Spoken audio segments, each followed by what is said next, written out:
ಕಾವೇರಿ ಸಂಬಂಧಪಟ್ಟಂತೆ ಸರ್ವ ಪಕ್ಷದ ಸಭೆಯನ್ನು ಭಾನುವಾರ 11 ಗಂಟೆಗೆ ಕೃಷ್ಣಾದಲ್ಲಿ ಕರೆದಿದ್ದೇನೆ. ನಮ್ಮೆಲ್ಲ ಮಾಜಿ ಮುಖ್ಯಮಂತ್ರಿಗಳಿಗೆ ಮತ್ತು ಆ ಭಾಗದ ಸಂಸತ್ ಸದಸ್ಯರುಗಳಿಗೆ ಎಲ್ಲ ಕೂಡ ಮತ್ತು ಎಲ್ಲ ಪಕ್ಷದ ನಾಯಕರುಗಳಿಗೆ ಫ್ಲೋರ್ ಲೀಡರ್ಸ್ಗೆ ಕೂಡ ನಾವು ಆಹ್ವಾನವನ್ನು ಕೊಟ್ಟಿದ್ದೇವೆ. ಅವರೆಲ್ಲ ಬಂದು ಪಾರ್ಟಿಸಿಪೇಟ್ ಮಾಡೋಕ್ಕೆ ಆಲ್ ಪಾರ್ಟಿ ಮೀಟಿಂಗನ್ನು ಕರೆದು ಚರ್ಚೆ ಮಾಡ್ತೇವೆ. ಮುಂದಕ್ಕೆ ಯಾವ ದಿಕ್ಕಿನಲ್ಲಿ ತೆಗೆದುಕೊಂಡು ಹೋಗಬೇಕು ಅಂತ ಇವತ್ತು ನಾವು ಪ್ರತಿಪಾದನೆಯನ್ನು ಮಾಡ್ತಾ ಇದ್ದೇವೆ. ನಮ್ಮ ಸೀನಿಯರ್ ಆಫೀಸರ್ಸ್ ಎಲ್ಲ ಬಂದಿದ್ದಾರೆ, ಆಗಲೇ ಮಂಡಿಸ್ತಾ ಇದ್ದಾರೆ. ನಾನು ಇಷ್ಟೊತ್ತು ವ್ಯೂ ಮಾಡ್ತಾ ಇದ್ದೆ ಏನಾಗ್ತಾಯಿದೆ ಅಂತ. ಅದಕ್ಕೆ ಸಂಬಂಧಪಟ್ಟಂತೆ ನಾನು ಎಲ್ಲ ನಮ್ಮ ಸಂಸತ್ ಇಲ್ಲಿರೋಂಥ MPs ಮತ್ತು ಜೋಶಿ ಸಾಹೇಬರು ಮತ್ತು ಸೋಮಣ್ಣವರು ಆದಿಯಾಗಿ ಜಗದೀಶ್ ಶೆಟ್ಟರು ಮತ್ತು ಬೊಮ್ಮಾಯಿ ಅವರು ಎಲ್ಲ ಮಾತಾಡಿದ್ದೀವಿ. ಅವರು ಎಲ್ಲ ಅವ್ರ ಕೈಲಿ ಏನು ಶಕ್ತಿ ಮೇಲೆ ಅವರೆಲ್ಲ ಸಹಕಾರ ಕೊಡ್ತಾ ಇದ್ದಾರೆ ರಾಜ್ಯದ ಹಿತಕ್ಕೆ. ಅದನ್ನು ನಾನು ತಿಳಿಸಲೇಬೇಕು. We don't want to fight each other. There is a law of the land. Let us respect each other. Let us respect the sentiment of all of them. It is a country at one.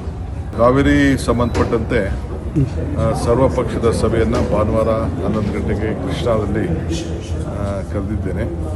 ನಮ್ಮೆಲ್ಲ ಮಾಜಿ ಮುಖ್ಯಮಂತ್ರಿಗಳಿಗೆ ಮತ್ತು ಆ ಭಾಗದ ಸಂಸತ್ ಸದಸ್ಯರುಗಳಿಗೆ ಎಲ್ಲ ಕೂಡ ಮತ್ತು ಎಲ್ಲ ಪಕ್ಷದ ನಾಯಕರುಗಳಿಗೆ ಫ್ಲೋರ್ ಲೀಡರ್ಸ್ಗೆ ಕೂಡ ನಾವು ಆಹ್ವಾನವನ್ನು ಕೊಟ್ಟಿದ್ದೇವೆ. ಅವರೆಲ್ಲ ಬಂದು ಪಾರ್ಟಿಸಿಪೇಟ್ ಮಾಡೋಕ್ಕೆ ಆಲ್ ಪಾರ್ಟಿ ಮೀಟಿಂಗನ್ನು ಕರೆದು ಚರ್ಚೆ ಮಾಡ್ತೇವೆ. ಮುಂದಕ್ಕೆ ಯಾವ ದಿಕ್ಕಿನಲ್ಲಿ ತೆಗೆದುಕೊಂಡು ಹೋಗಬೇಕು ಅಂತ ಇವತ್ತು ನಾವು ಪ್ರತಿಪಾದನೆಯನ್ನು ಮಾಡ್ತಾ ಇದ್ದೇವೆ. ನಮ್ಮ ಸೀನಿಯರ್ ಆಫೀಸರ್ಸ್ ಎಲ್ಲ ಬಂದಿದ್ದಾರೆ, ಆಗಲೇ ಮಂಡಿಸ್ತಾ ಇದ್ದಾರೆ. ನಾನು ಇಷ್ಟೊತ್ತು ವ್ಯೂ ಮಾಡ್ತಾ ಇದ್ದೆ ಏನಾಗ್ತಾಯಿದೆ ಅಂತ.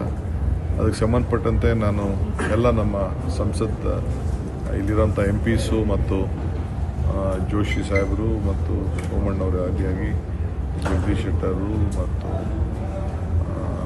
ಬೊಮ್ಮಾಯಿ ಅವರು ಎಲ್ಲ ಮಾತಾಡಿದ್ದೀವಿ. ಅವರು ಎಲ್ಲ ಅವ್ರ ಕೈಲಿ ಏನು ಶಕ್ತಿ ಮೇಲೆ ಅವರೆಲ್ಲ ಸಹಕಾರ ಕೊಡ್ತಾ ಇದ್ದಾರೆ ರಾಜ್ಯದ ಹಿತಕ್ಕೆ. ಅದನ್ನು ನಾನು ತಿಳಿಸಲೇಬೇಕು. We don't want to fight each other. There is a law of the land. Let us respect each other. Let us respect the sentiment of all of them. It is a country at one. ನಮ್ಮ ಕಾರ್ಯಕ್ರಮಗಳನ್ನು ನೀವು ನೋಡ್ತಾ ಇದ್ರೆ ನಮ್ಮ channel ಅನ್ನ subscribe ಮಾಡಿ, ಪಕ್ಕದ bell icon ಒತ್ತಿ ನಮ್ಮನ್ನ ಬೆಂಬಲಿಸಿ. ಹಾಗೆ ನಮ್ಮ ಕಾರ್ಯಕ್ರಮಗಳನ್ನ ಲೈಕ್ ಮಾಡಿ, ಕಮೆಂಟ್ ಮಾಡಿ, ಅದನ್ನ ಬೇರೆಯವರಿಗೂ ವಾಟ್ಸ್ಆಪ್ ಮೂಲಕ ಶೇರ್ ಮಾಡಿ. ನೀವು ಹೀಗೆ ಮಾಡಿದಾಗ ನಮ್ಮ ಚಾನೆಲ್ ಮತ್ತಷ್ಟು ಜನರಿಗೆ ತಲುಪಲು ನೀವು ನಮ್ಮೊಂದಿಗೆ ಸಹಕರಿಸಿದ ಹಾಗಾಗುತ್ತೆ. ಇದು ನೀವು ಯಾವುದೇ ಖರ್ಚಿಲ್ಲದೆ ಕೆಲವೇ